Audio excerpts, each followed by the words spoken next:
The political highlight of this weekend was that sufurias were seen right inside Sagana Lodge. Sagana Lodge, which is the president's retreat, in Nyeri County, the very place where the Queen of England would retreat during colonial days, given to her as a gift when she married the Duke of Edinburgh. This place, which was handed to the Kenyan government in 1963 at independence, for the first time in its history, saw masufuria, huge sufurias. As those who were attending an interdenominational service on the grounds of Sagana Lodge were treated to a meal of rice and beef. Now, don't get me wrong, I'm not a snob, but in my opinion, traditions and standards must be maintained, because sufurias are okay at Chris Kumekucha's residence. They're okay even at the residence of a cabinet minister. But at Sagana State Lodge, and of course this function was what State House told us was a cleansing function to cleanse Sagana State Lodge.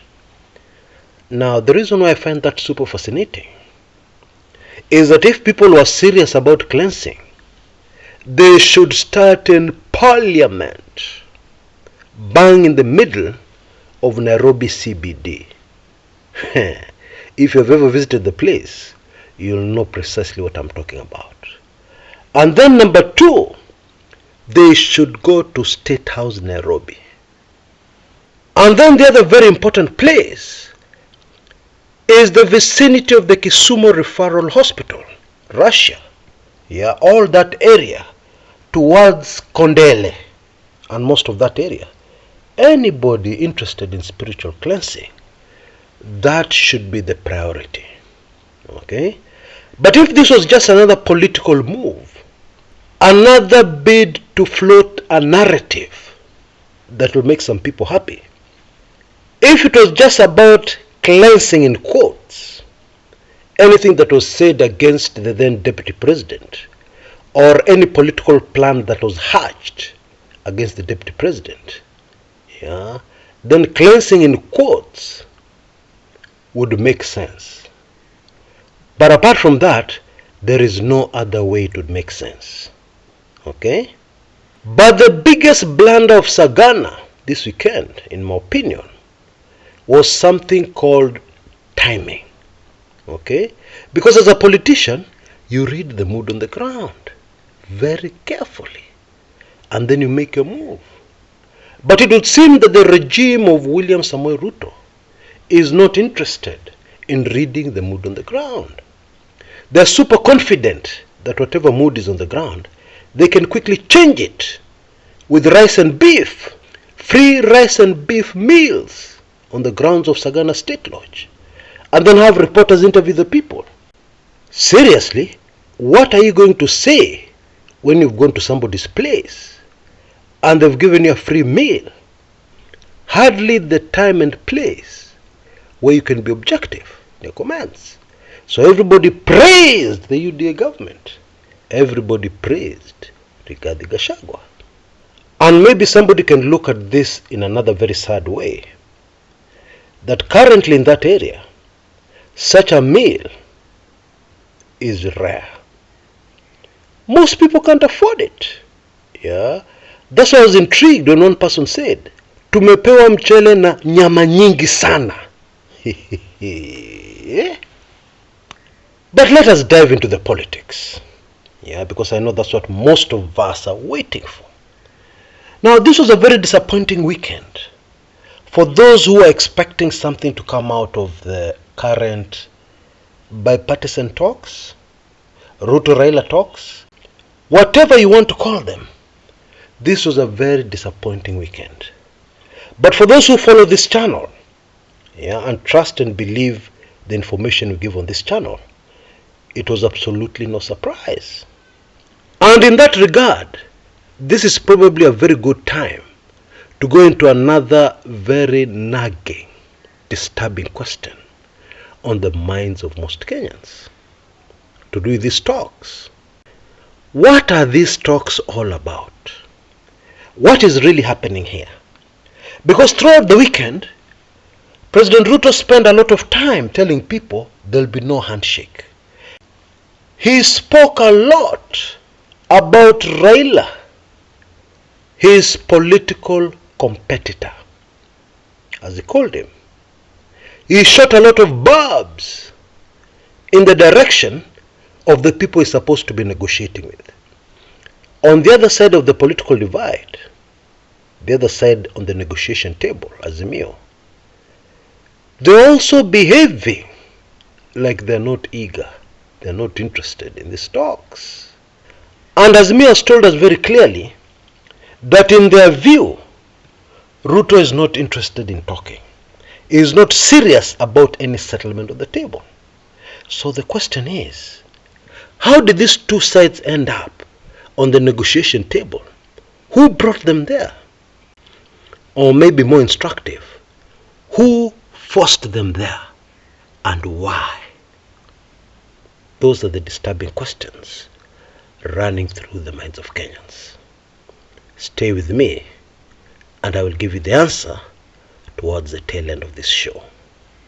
Now the truth is, Ruto's response and how he's behaving was kind of expected. It was predictable.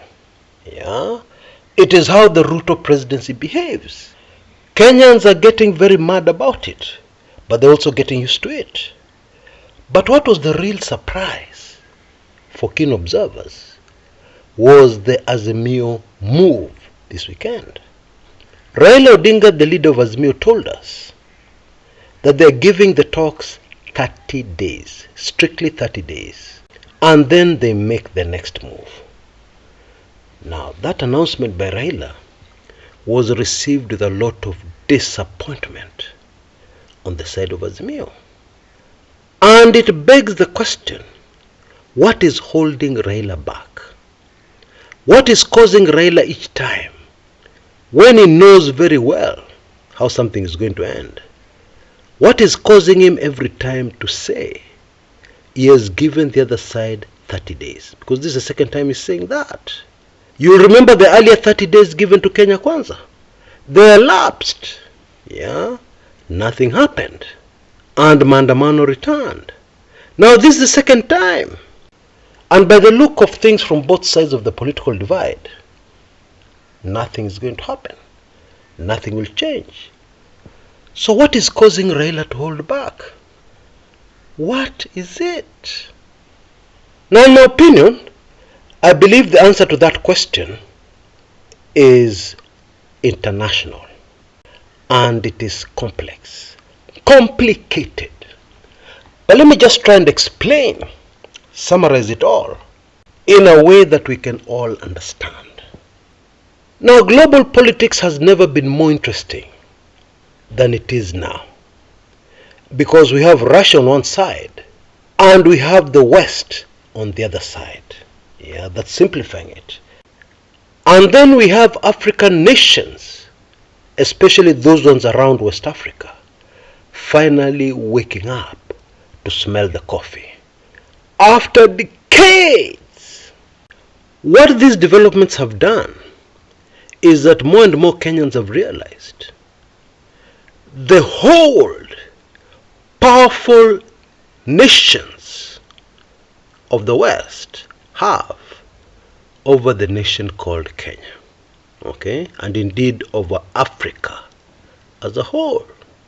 And it would seem that that politics is tying Raila's hands and whatever he wants to do and slowing him down, so that he has to take things mos as the situation develops outside Kenya. And especially because we now know, at least most Kenyans now believe, that there were some certain powers, Western powers, that played a key role in giving us the very strange presidential election results last August. And don't forget that Raila Odinga's understanding of politics outside Kenya, politics in Africa, politics on the global stage is second to none on these shores. He understands it very deeply. And so when you see Raila Odinga slowing down Azimio, he must have a very good reason, a very good strategic reason. But as all this is unfolding, there is another huge problem. There is another huge danger looming, and that is the long-suffering people of Kenya. So far, they have submitted themselves under the Azimio initiative to bring about change, peaceful maandamano, etc., etc. Now, what I fear is that these long-suffering Kenyans who have already been pushed to the edge may not want to wait for 30 days. And therefore, actually, the danger is the people themselves taking over this initiative of bringing down the cost of living, opening the servers, changing Kenyan leadership.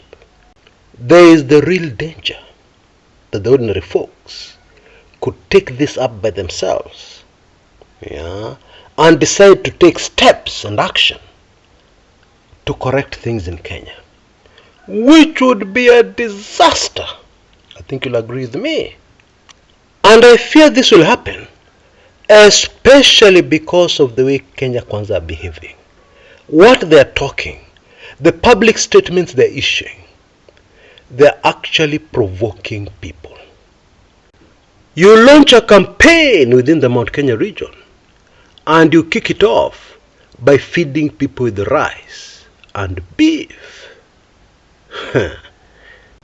Now, of course, if you're a young, naive man, you may see absolutely nothing wrong with that. But this is provocation. When people are having trouble putting food on the table, it is provocation. Because all those people will come out of there very well fed, very full. But how long does food last in the stomach?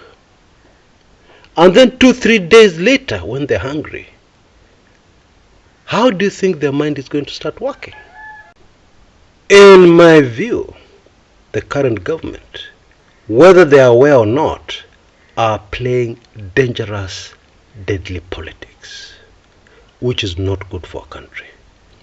And they cannot keep on heaping blame on Raila Odinga and Azimio, or the opposition, as most Kenyans like to call them, although there's no such thing in our current constitution.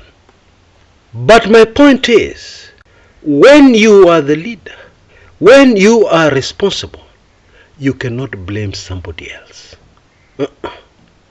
The responsibility, the buck, stops at your desk.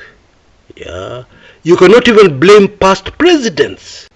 Every time you're faced with challenges, you decide to put the blame on somebody else. That is not leadership. That is deadly, dangerous politics, whose end is very, very predictable. Until next time, this is Chris Kumekucha.